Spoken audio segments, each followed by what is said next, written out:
Hello and welcome to the 28-day program. Thank you so much for signing up. I'm going to go through a process now that I need you to follow. So you're going to need a pen, some paper, grab yourself a coffee or a tea, and preferably if you can, find yourself 10 minutes somewhere, 10-15 minutes where there's no distractions, no husbands, no wives, no cats, no dogs, no kids, no distractions at all. It's all about you. So if you need to, press pause now and then press play when you're ready. Once you've gone through this process, I need you to comment below and let me know that you've watched it. Don't just like it, comment below, let me know you've watched it through, and if you want to, screenshot what you've wrote and send it over to me, which is going to help you be a little bit more accountable to the goals that you've set yourself over the next 28 days. So press pause if you need to, and when you're ready, press play. The first thing we need to talk about is goals. Now, if you go for the 28 days, because we've all got goals. If you've signed up for this program, everyone's got a goal. It's always different. It's unique to you. Okay, I need you to be specific and I need you to be realistic. Okay, so whatever that goal is going to be for the next 28 days, I want you to write that down at the top of your sheet. Go for it.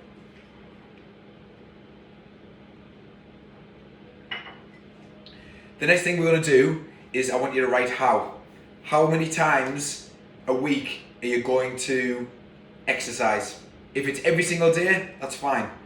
If you've never exercised every single day for 28 days before in your life, then it's probably not a good idea. It's probably not going to be realistic to train every single day. So if you think you're going to need 2 days off or 3 days off, put that in. If you've got other exercise sessions in, that needs to be added in as well. So if you're going to go to the gym as well, if you're going to just go walking, if you walk the dogs every day, or you've got a class that you go to, I know a couple of people are coming to my classes as well. If you're going to do that instead of doing a workout, put that in to apply to your plan. The other thing you need to think about as well is food. What you're going to do with your food. Is there any food you're going to cut out? And not that I suggest cutting anything out, which I'll talk about in a bit, but is anything you want to cut out for January? For example, a lot of people cut out alcohol, a lot of people cut out sugar, maybe all the treats that we've had, they want to cut out sugar completely. Anything like that that you want to make specific for your goal, put that down into that bit. You can press pause at any point in this video as well if you need to catch back up. The when are you going to do these workouts? So is it in the morning? First thing in the morning before everyone gets up, or before you go to work? Is it on a night? Is it during the day? Is it at work?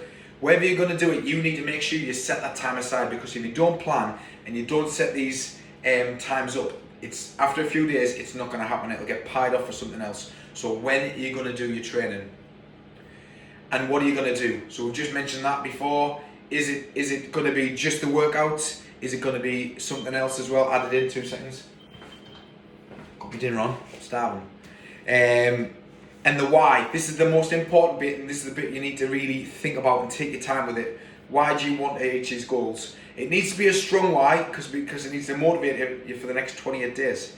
All right, and that's why a lot of New Year's resolutions don't materialize, because the whys just aren't that important. If you have struggled with your weight, or if you struggle to get fit, or if you've struggled with all these things, that needs to be a burning desire inside that you want to complete these challenges and this goal in 28 days. So have a good think. It could be to look better in the mirror. It could be to look better for a partner. It could be to fit into that dress size that you've never fit into since you were back at school, or whatever it is. You need to visualize it and write that down. Why do you need to do this? It could be just to be fitter, so you can enjoy the kids a little bit more, take them to the park, run around with them, play football. Whatever it is, it's always individual to you. Write it down.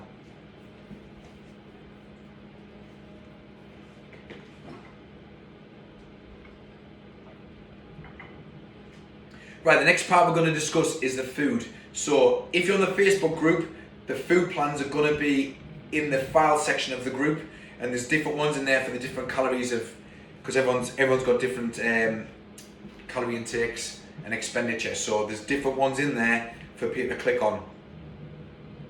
Now, with the food plan, and this is going to be a little bit shocking, I actually don't want you to follow it. If you've done my program before, you'll know what I'm talking about. If you're new to this, I actually don't want you to follow the food planner, which is mad because it's got my name on, I've designed it, I've put it all together, and it says food planner.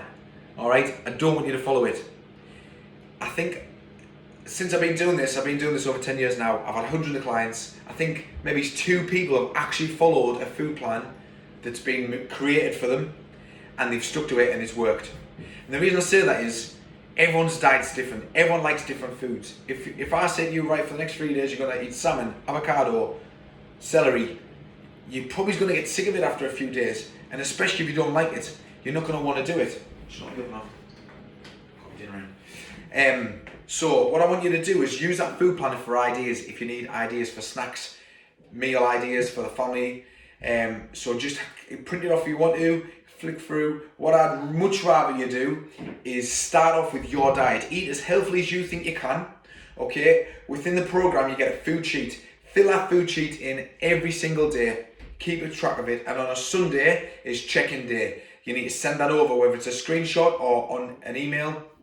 Send that over to me, and either on the Sunday or the Monday, I'll get back with a response. Right, you need to increase your water, you need to increase your protein, start eating some chicken, or start, you know what I mean? Start eating more vegetables, whatever it is. And every single week, we slowly create a better food plan, a better diet for you, okay? If you don't want to cut out any foods, don't cut out any foods. Eat the foods you love.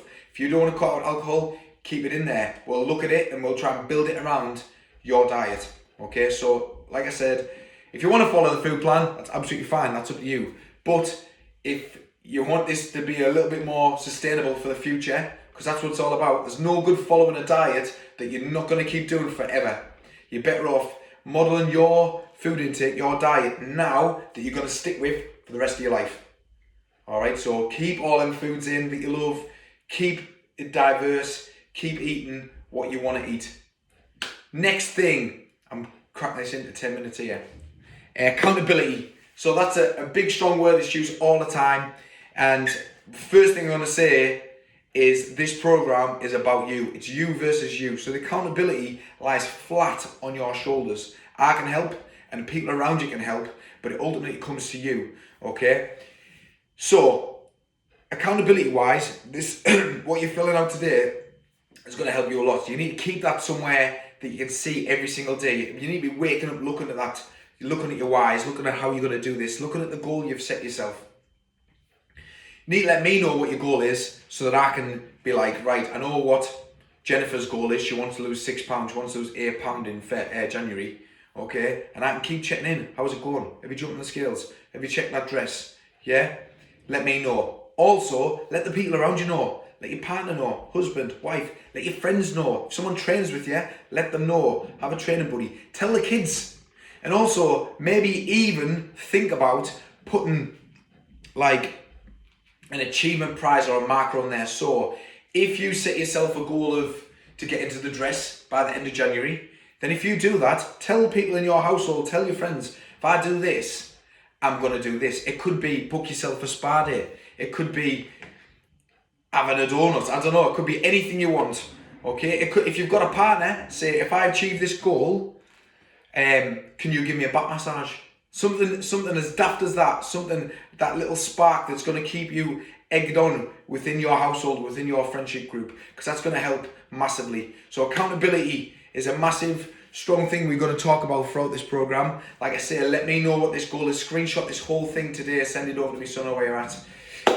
Last thing before I go, I could talk all day.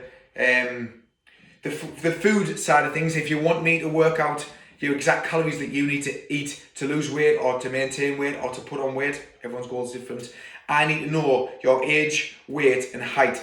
Okay, send those 3 things over to me, all right, in a message via email or on Facebook or WhatsApp, whatever you want to do, and I'll sit and work out exactly which food plan is going to be ideal for you, okay?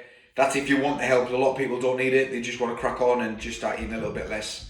It's totally up to you. But if you have any other questions, drop me a comment below. Remember, let me know you've watched this video, and any questions, drop me a message and I'll get back to you as soon as possible.